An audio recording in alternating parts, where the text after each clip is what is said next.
For years, I thought I understood Islam. I prayed 5 times a day. I fasted in Ramadan. I attended lectures at the mosque diligently. I studied the Quran. I ate halal. I wore the hijab. And from the outside, I looked like I was doing everything a good Muslim should do. Yet inside was a whole different story. I was living with a lot of anxiety. I was overthinking everything. I was struggling with fear, with anger, with restlessness. I kept asking Allah, why am I still suffering if I'm doing this many prayers or doing this many good deeds? And looking back now, I realize I knew Islam only with my mind. I had not yet experienced it with my heart.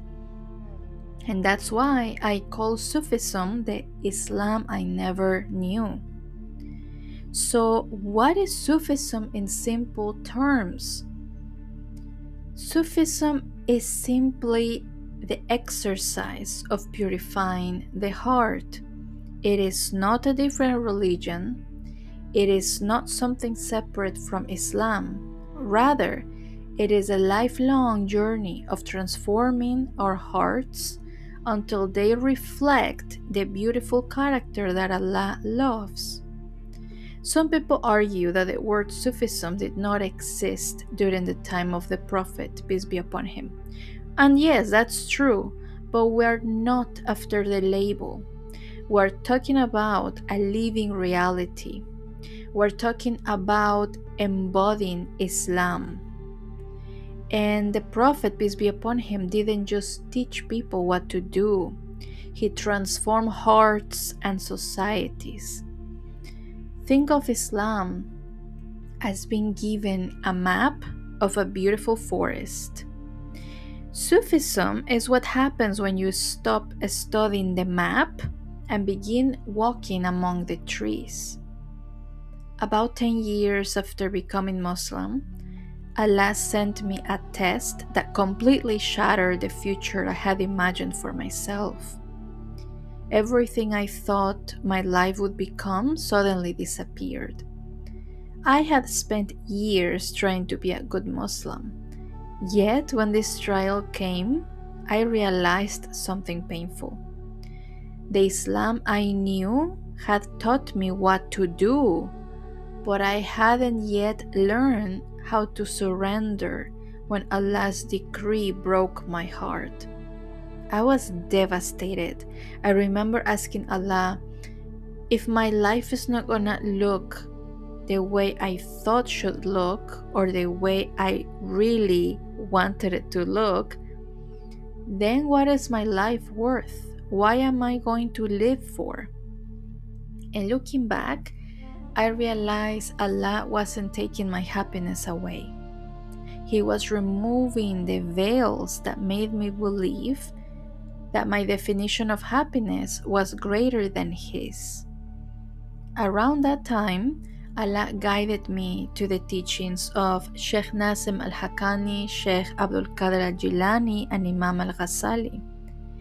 They became my companions while I slowly rebuilt myself. And through them, I discovered something I had never truly understood. That was that most of my suffering wasn't created by my circumstances. It was created by my lower self, my ego, because my ego was clinging to the idea of how life had to unfold. And when Allah said, "Not this way," my ego collapsed. But that collapse became the beginning of my healing. Sufism taught me that Islam isn't only about changing your actions. It's about allowing Allah to transform your heart. It taught me that my anger, my anxiety, my fears, and my attachments were not punishments. They were invitations to know myself, purify my ego, and draw closer to Allah. Little by little, I began experiencing a peace I had spent years searching for. And before I finish, I want to address one question I receive a lot. People often tell me that they are interested in Sufism but they cannot find a sheikh, or they don't feel ready to commit to a Sufi order or to the spiritual practices that it implies. And if that's you, I simply want to reassure you that while a sheikh is undoubtedly a big blessing, if Allah grants you one whose character and guidance your heart can truly trust, then that's wonderful and just cherish that gift. But please don't make the mistake of believing that your journey towards Allah cannot begin until you find a sheikh. I made that mistake myself for some time. I thought there was only one way to walk this path. I diligently follow the dhikr, the spiritual practices, and I'm grateful for that period of my life. But over time, Allah gradually settled my heart into a path of deep tafakkur, contemplation, and reflection. And Allah taught me to witness His signs in my everyday life. And when I say Allah taught me, it's a simple conversation between you and Allah.